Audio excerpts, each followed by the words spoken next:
नमस्कार बच्चों, संस्कृत विद्या चैनल में आपका स्वागत है। आज हम कक्षा सप्तमी विषय संस्कृतम चतुर्थ पाठ हास्य बाल कवि सम्मेलनम यह पढ़ने जा रहे हैं। हास्य बाल कवि सम्मेलनम, इसका मतलब हास्य बाल कवि सम्मेलन। बाल कवि का मतलब होता है बच्चे जब कवि के रूप में रहते हैं या बच्चे कविता लेकर के जब प्रस्तुत होते हैं, स्वरचित कविता लेकर के बच्चे जब प्रस्तुत होते हैं और वो कविता हास्य हो, हंसी मजाक से संबंध रखते हों।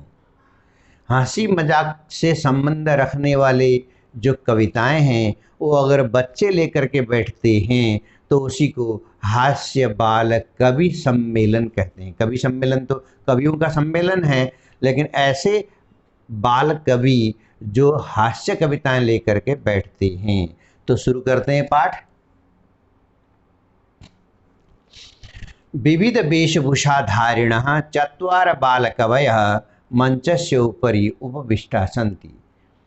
विविध वेशभूषाधारिण, अलग अलग वेशभूषा धारण किए हुए चार बाल कवि यानी बच्चे हैं लेकिन कवि हैं, वो मंच के ऊपर उपविष्टा बैठे हुए हैं। आधा श्रोतारः, और नीचे श्रोता बैठे हुए हैं, सुनने वाले लोग। हास्य कविता श्रवणाय उत्सुका, हास्य कविता, जिन कविताओं को सुन करके हंसी आती हो, तो ऐसी हंसी मजाक वाली कविताएं सुनने के लिए उत्सुक संति, उत्सुक हैं। और कोलाहलम च कुर्वन्ति, शोर करते जा रहे हैं, शोर कर रहे हैं। अब संचालक, जो संचालक मंच संचालक करता है, वो कह रहा है अलम कोलाहलेन, अरे शोर मत करो। अद्य परम हर्षस्य अवसर, आज बड़े ही हर्ष का विषय है, बड़े ही प्रसन्नता का विषय है कि यद अस्मिन् कवि सम्मेलने, इस कवि सम्मेलन में काव्यहंतारः, काव्यहंता का मतलब कवित्व के मर्म को ना समझने वाले, ऐसे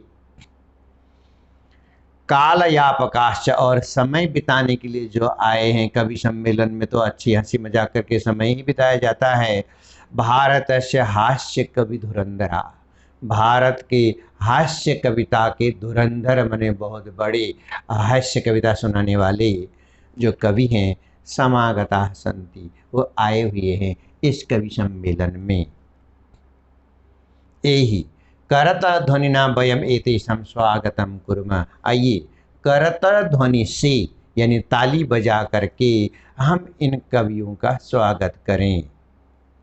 गजाधर, गजाधर नाम का एक कवि सबसे पहले मंच पे आता है। सर्वेभ्यो आरसिकेभ्यो नमो नमः, सभी आरसिकेभ्य, आरसिक का मतलब जिसको कविता से, कोई कविता सुनकर के जिसको मज़ा नहीं आता, आनंद नहीं आता, जिसका दिल प्रसन्न नहीं होता, शायद ऐसे लोग यहाँ पे बैठे होंगे, इसीलिए इनको शायद कविताएं समझ में नहीं आती होंगी। लेकिन ऐसे लोगों को भी मैं नमो नमः, नमस्कार करता हूँ, सुप्रभात करता हूँ। प्रथमं तावत् अहम आधुनिकं वैद्यम उद्देश्य स्वकीयं काव्यम श्रावयामि।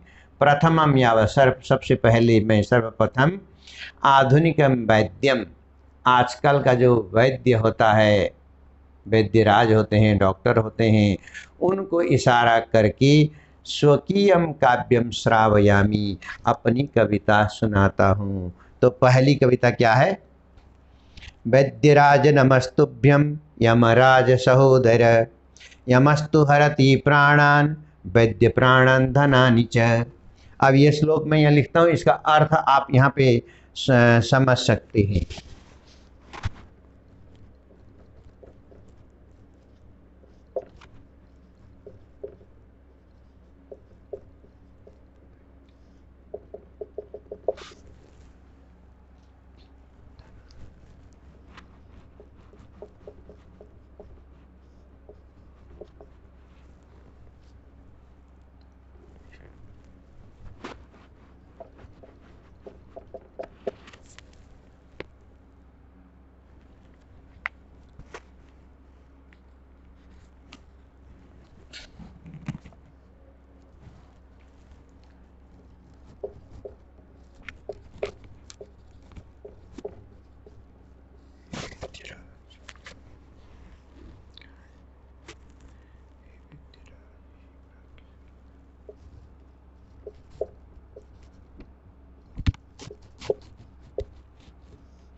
ये श्लोक का अर्थ है, वैद्यराज नमस्तुभ्यम यमराज सहोदर। हे वैद्यराज, आपको मेरा नमस्कार है, जो साक्षात आप यमराज के सगे भाई हैं। हे वैद्यराज, यमराज के सगे भाई, तुम्हें मेरा नमस्कार है। यमराज तो केवल प्राणों का हरण करता है। यमराज क्या करता है? प्राण ले लेता है, मनुष्य को खत्म कर देता है, प्राण लेकर के चले जाता है।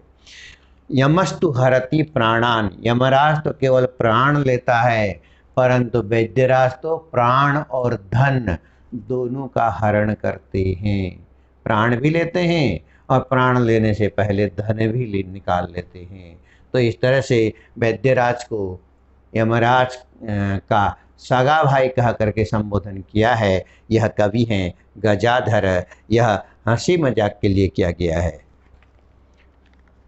अब आगे बढ़ते हैं। कालांतक, कालांतक कवि आ रहा है। अरे वैद्यस्तु सर्वत्र परंतु न ते मादृशा।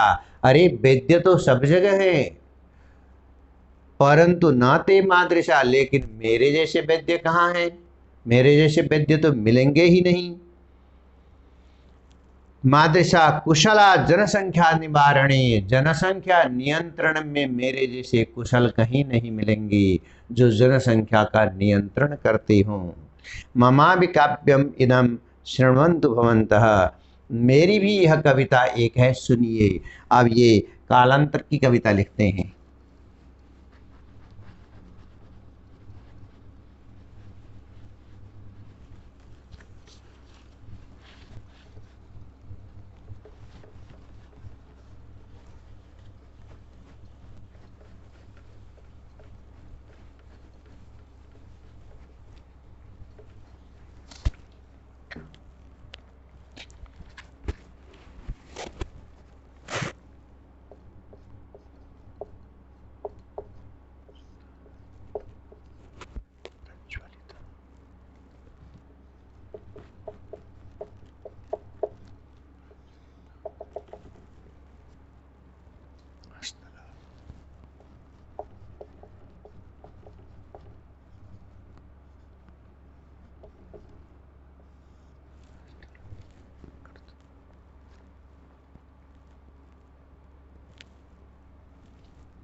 हाँ, ध्यान दीजिए इधर।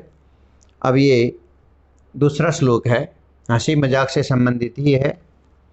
चितां प्रज्वलितां दृष्ट्वा वैद्यो विस्मयमागत, नाहं गतो न मे भ्राता कस्येदं हस्तलाघवम्। चिताम प्रज्वलिताम दृष्ट्वा, कोई वैद्य जलती हुई चिता को देखकर, चिता जल रही है उसे देख करके आश्चर्य को प्राप्त हो गया है। उसका कहना है ना हम गतो न मैं भ्राता, ना तो मैं गया वहां पर उसके इलाज के लिए, उस व्यक्ति जिसकी मृत्यु हो गई है, जिसकी चिता जल रही है, उसके इलाज के लिए ना तो मैं गया और ना मेरा भाई यमराज गया। फिर यह किसके हाथों की कला है? यानी कि वैद्यराज सोच रहे हैं कि उनका हाथ लगने पर किसी का बचना संभव नहीं है, वो यमराज के सगे भाई हैं, इस प्रकार से बता रहे हैं। इसका मतलब और कोई तीसरा भी है हम दोनों के अलावा, इस प्रकार से कह रहे हैं। तो यह हंसी मजाक से संबंधित कविताएं हैं और सर्वे पुनः हंसंती, सुनने के बाद सभी लोग हंसने लग जाते हैं। आगे बढ़ते हैं। तुंदिलः, अब आती है बारी तुंदिल की। तुंदस्य उपरि हस्तम आवर्तेम, तुंद कहते हैं जिसकी तोंद निकली हुई हो, पेट बहुत बड़ा हो, बाहर निकला हुआ हो, उसको तुंदिला कहते हैं। तो उसके ऊपर हाथ फेरते हुए, तुंदिलो हम भो, अरे मैं तुंदिल हूँ, यानी पेटू हूँ मैं, मेरा पेट निकला हुआ है। मामापि इदम काव्यम श्रूयताम, मेरी भी ये कविता सुनिए। जीवने धार्यताम च, और जीवन में धारण कीजिए। अब तुंदिल अपनी कविता कहते हैं।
हाँ देखेंगे, तुंदिल नाम का कवि जो बाल कवि है अपना विचार प्रकट कर रहा है।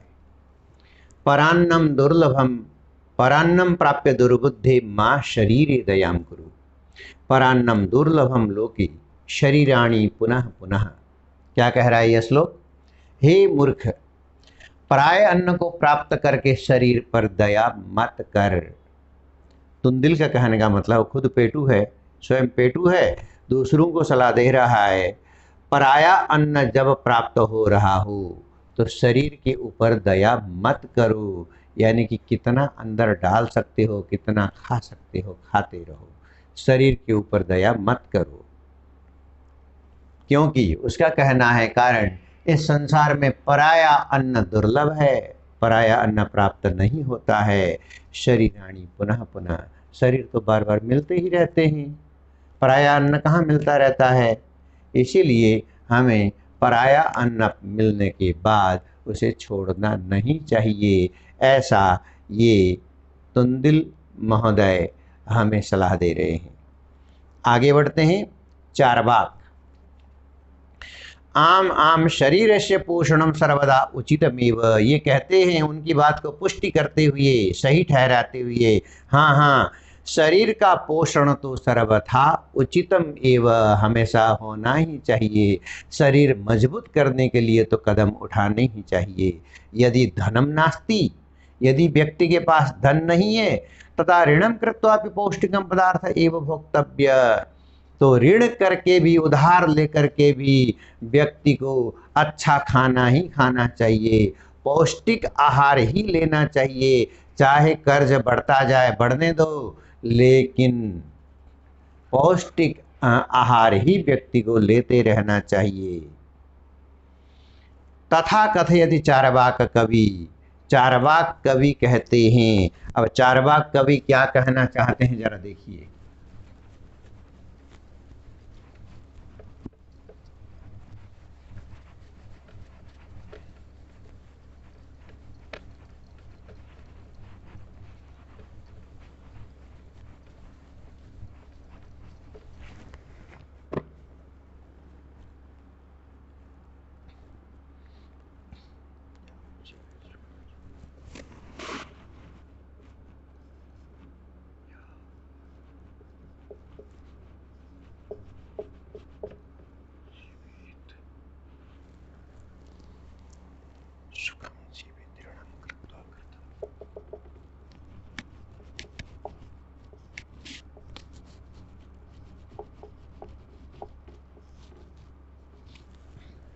चारवाक कवि कह रहे हैं, जरा ध्यान दीजिए।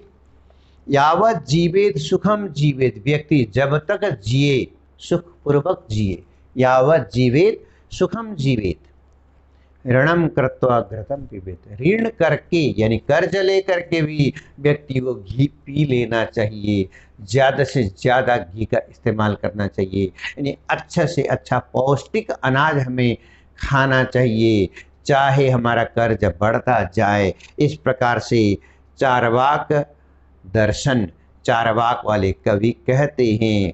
फिर श्रोता के समझ में नहीं आई, जो ऑडियंस बैठे हुए थे उनमें से एक ने पूछा, श्रोता रहा, तरही ऋणस्य प्रत्यार्पणम कथम, तो फिर हम ऋण लेकर के, कर्ज लेकर के खाते रहेंगे तो कर्ज चुकाएंगे कैसे? तो इस पर कहते हैं चारवाक, कहते हैं श्रूयताम मम अवशिष्टम काव्यम, मेरी बची हुई कविता जरा सुनिए। बची हुई कविता अब आगे लिखी जाएगी। घृतम पीत्वा,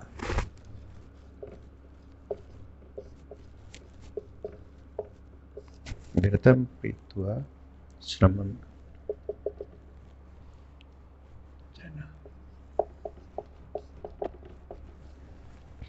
अब यहां पर इस पूरे का मैं अर्थ लिखता हूं।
हाँ, चारवाक कवि का कहने का मतलब है जब तक जिए सुख से जिए, चाहे कर्ज लेकर के भी घी पिए।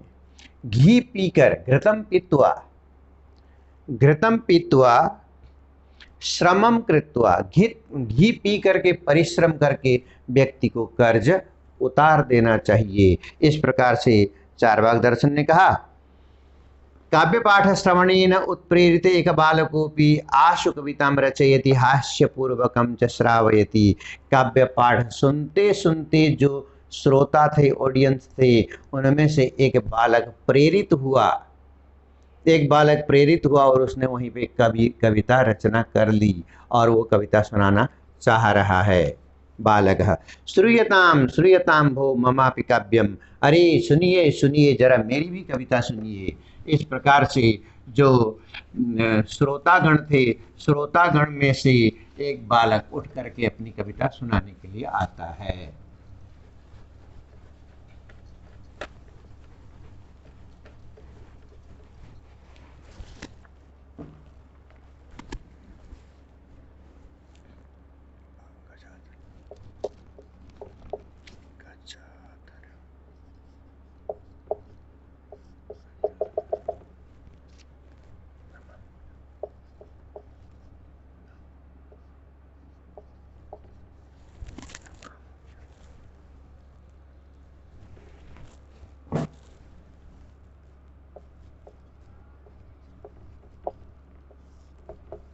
हाँ, गजाधरम कविम चैव तुंदिलम भोज्य लोलुपम कालांतकम तथा वैद्यम चारवाकाम च नमाम्यहम।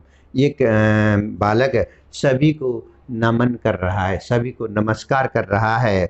इसका अर्थ लिखने की जरूरत नहीं है। गजाधरम कविम चैव, जो गजाधर कवि जिन्होंने कविता प्रस्तुत की उनको मैं नमस्कार करता हूँ। तुंदिलम भोज्य लोलुपम, भोज्य लोभ खाने का जो लोभी तुंदिल है, पेटू है, उसको भी मैं नमन करता हूँ, नमस्कार करता हूँ। कालांतकम तथा वैद्यम, कालांतक काल के रूप में जो वैद्य है उनको भी मैं नमन करता हूँ। चारवाकम च नमाम्यहम, और जो चारवाक दर्शन जिन्होंने अभी चारवाक का श्लोक पढ़ा है उनको भी मैं नमन करता हूँ। इस प्रकार से मैं सबको नमस्कार करता हूँ। काव्यम श्रावयित्वा, काव्यम सुनाने के बाद हा हा हा इति कृत्वा हसति, हा हा हा करके हंसता है। अन्ये चापि हसन्ति, और सब लोग हंसने लग जाते हैं। सर्वे गृहम गच्छन्ति, इस प्रकार सभी लोग घर चले जाते हैं। तो इस तरह से यह पाठ यहाँ पर समाप्त होता है। धन्यवाद।